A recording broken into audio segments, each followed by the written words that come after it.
Goeiemorgen, mijn naam is Roel Colella. Ik is in John Mitchell School. Die naam van mijn boek is Hoera vir Skilpad. Vertel deur Sonia en Mariletti. Toe Geert groot werd nog 'n baie beter plek was as wat dit vandag is. Het al die diere soos vriende saam gewoon.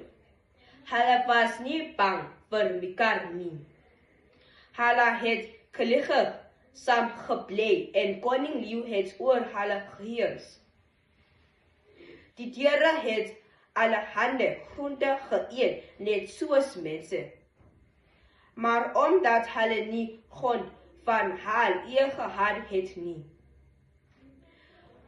moes hulle maar wat vat hulle kon kry uit die mense se perfekte. Dit was natuurlijk gevaarlik en baie diere is gevang en doodgemaak. Koning Leeu was baie bekommerd hieroor. Op 'n dag besluit hy om 'n vergadering met die diere te hou. Die leeu was nie die grootste van al die diere nie. Baie was goeter soos die olifant, die renoster, die kameelperd en nog baie ander. Maar koning Leeu is gerespekteer vir sy dapperheid. Omdat hy so baie bewondering en loof van die diere gekry het. Het koning Leeu gedink dat daar niemand anders is wat so machtig is soos hy nie. Hy het gedink dat hy die enigste heerser op aarde is. Maar hy het skoon vergeet van die monster wat vir buite die koning kry. Van die leeu gewoon het.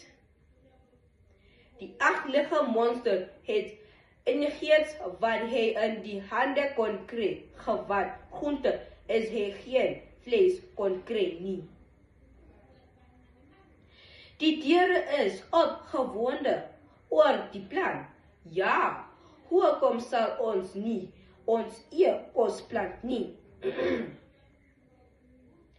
Vir hulle mekaar. En so begin die soogtog. Hulle gaan kyk eers na die een stak grond en dan na die volgende totdat hulle op 'n groot plat stak grond afkom waarmee almal te werte is.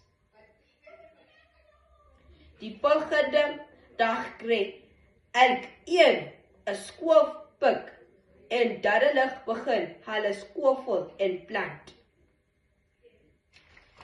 Dankie.